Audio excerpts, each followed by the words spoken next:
Kevin Thelwell's left himself wide open with this one.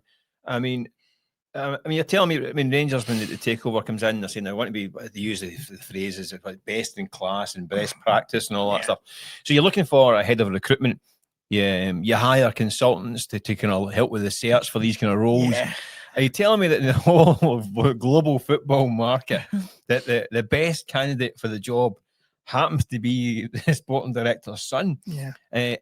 Even if he was the best candidate for the job, it doesn't look great. Yeah. And it starts to look, I mean, listen, you look at Kevin Thelwell getting in there, you think the American owner, I mean, Andrew Kavanagh is relying on guys with a bit of knowledge on the ground, relying on the knowledge of someone like Kevin Thelwell. And it just looks like maybe we're getting taken advantage of a wee bit. I mean, listen, no harm to Robbie Thellwell. I mean, he's been in the game for a while, but he's 26 years old. Yeah. And he's now going to be in charge of recruitment at Rangers, Glasgow Rangers. Yeah. I mean, it's pretty extraordinary. Yeah. People said that Niels Coppin wasn't qualified for that job. Yeah.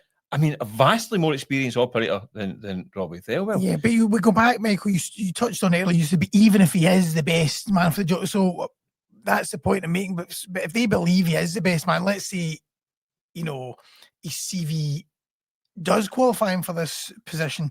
You see, you just don't appoint him because he's the manager's son. Well, I don't think the CV. I don't think the CV does suggest that. That's the thing. I mean, people will have to. I mean, we'll try and draw parallels with Mark Lawwell getting the job at Celtic, right? Yeah. But Mark Lawwell, yes, he was the chairman or the former CEO's son, right? Yeah. But he had worked for he'd worked at Celtic before in that capacity. He'd also worked for a decade plus with the City Group, City Footballing Group, all over the world. He was working in the Far East. He unearthed Ange Postecoglou as a manager and the likes of Kyogo and all that stuff. So he had got a record of in that department and at big clubs and at Celtic. But Robbie Thellwell hasn't got that. Yeah, his CV does not suggest that. But he is working his way up. You know, if I'm just playing devil's advocate, 4 years at Wolves, 3 years at Villa, 3 years at Norwich. Yeah, but not as a head of recruitment. Who are 19th in the Championship, by the way. Exactly. But not because and also, I mean, what was it? Head of technical scouting and all that kind of stuff. It wasn't head of recruitment. It wasn't a major position in recruitment.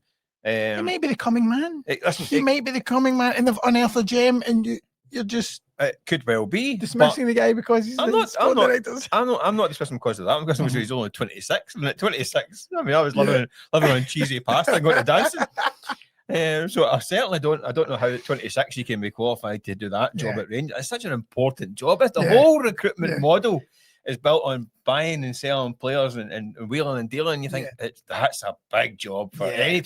I don't think any 26-year-old coming in is a big job for them, unless they're a complete and utter whiz. But when you're the sporting director's son as well, I mean, it's red flags all over the shop. And it's left them, it might be a good operator, but it's left them wide open to criticism and wide open to accusations that they're taking advantage of a naive owner. Michael, you're well intended to take me that whistle went. Sorry, come on, you. Come off on, the rant there. Well, anyway, 26 years old, Gav. What can't be? I've got punts that are older than that.